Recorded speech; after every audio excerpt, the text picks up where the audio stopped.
O interessante, Silvia, é que Cristo nasce quando já o judaísmo tinha 3.000 anos, ou seja, o cristianismo nasceu há 2009 anos atrás. E ele nasce no berço de Jerusalém, a cidade santa onde havia nascido o judaísmo. Ele, Cristo, nasce judeu, é circuncisado, e ele chega a Jerusalém quando havia ocorrido a invasão romana em Jerusalém. Os romanos tinham um dos típicos comportamentos poligâmicos, que se chamava Saturnália. A Saturnália era uma orgia sexual de várias pessoas que tinham relações sem olhar-se umas às outras. E eram no escuro porque eram desconhecidas e não havia necessidade de conhecer. Isto tinha uma consequência muito grave, porque os filhos que eram gerados numa Saturnália não eram de pais conhecidos, eram somente de mães conhecidas. E o judaísmo preconizava exatamente isso, que é judeu aquele que nasce do ventre judaico, a mãe, não importa o pai. O pai poderia ser um desconhecido, mas se a mãe assumisse esse bebê seria um bebê judeu. Cristo vai ao templo, assiste as Saturnálias e revolta-se contra a Saturnália, dizendo que isto não era a tradição judaica, isto era o pecado, era a força do mal vencendo sobre as forças do bem. E Cristo se insurge contra as Saturnálias dentro do templo. Essa posição cristã de repressão gera o conceito de pecado, coisa que não havia no judaísmo anteriormente. No judaísmo só havia o conceito de desvio, e o desvio era tinha o significado de patologia, de doença. Digamos que para o judaísmo não havia médico que não fosse rabino e não havia rabino que não fosse médico. Os dois eram a mesma pessoa, o rabino e o médico. Esse conceito de desvio sexual, de desvio do comportamento sexual, mostrava que era proibido ou por ser desvio o bestialismo, o sexo com animais, a poligamia, o sexo com várias pessoas, e o abandono dos filhos.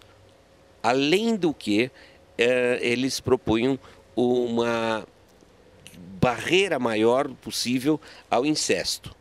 Como numa Saturnália ia mães e filhos, pode ser que essa mãe engravidasse do seu filho de 18 anos, uma mãe de 38 anos poderia engravidar do seu próprio filho. E isso dentro do conceito judaico era incesto. E a Saturnália poderia favorecer essa incestuosidade. Cristo se revolta, cria o conceito de pecado, cria uma norma de que há um perdão dado por um pai religioso a esse pecado, mas que você deveria expiar através de uma culpabilidade desse pecado. Então nós temos que fazer alguma coisa, né, Eliezer? Eu formada há 30 anos, você também há 30 anos mexendo com isso. Como é que nós vamos fazer essa relação de ciência com sexualidade? Vamos deixar, porque senão, se nós colocarmos essa dificuldade tão grande, como nós vamos colocar para aqueles que estão assistindo, como começar? O que nós podemos fazer? Silvia, a ciência se baseia no conhecimento. E sexo também se baseia no conhecimento. Então, o conselho que eu sempre dou e dei aos meus filhos e às pessoas é basear-se no conhecimento. O conhecimento é capaz de te levar a só ter relações sexuais com uma pessoa confiável, que você conhece.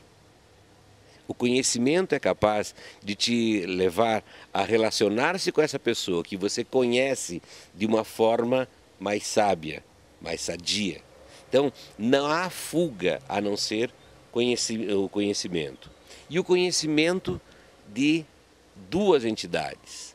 Uma, o nosso conhecimento, o autoconhecimento. Se eu sei quem sou, eu sei quem quero. Se eu não sei quem sou, também não sei quem quero. Se eu não sei quem sou, o outro pode fazer de mim o que ele quer. E eu não posso reclamar depois disso. Se ele me usou sexualmente, eu agora estou grávida, é porque eu fiz algo com quem eu não conhecia e fiz algo que eu não conhecia.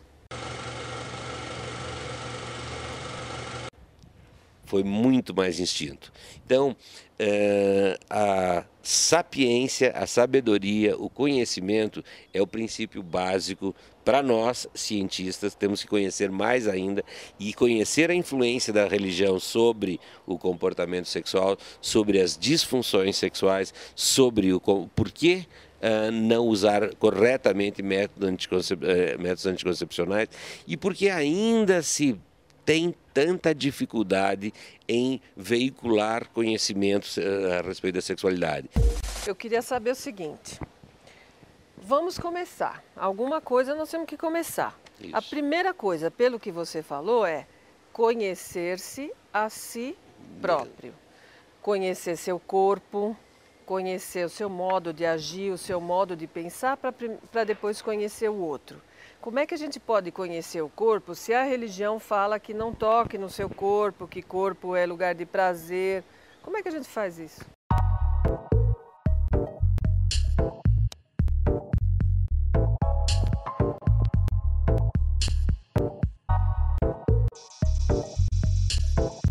Estão abertas as inscrições para os cursos ICESP 2009. Quem passa por aqui encontra mais de 20 opções de cursos nas áreas de educação e terapia sexual. O ICESP forma os melhores profissionais em todo o Brasil. Uma escolha que faz toda a diferença. Então, já escolheu? Faça sua inscrição pela internet ou ligue 0 Operadora 11 4232 9121.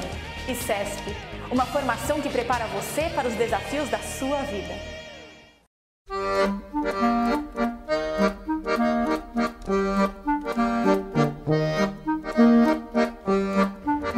Hoje São Caetano é a minha vida, é a minha paixão, é o meu respeito, viu? Como se eu tivesse nascido aqui.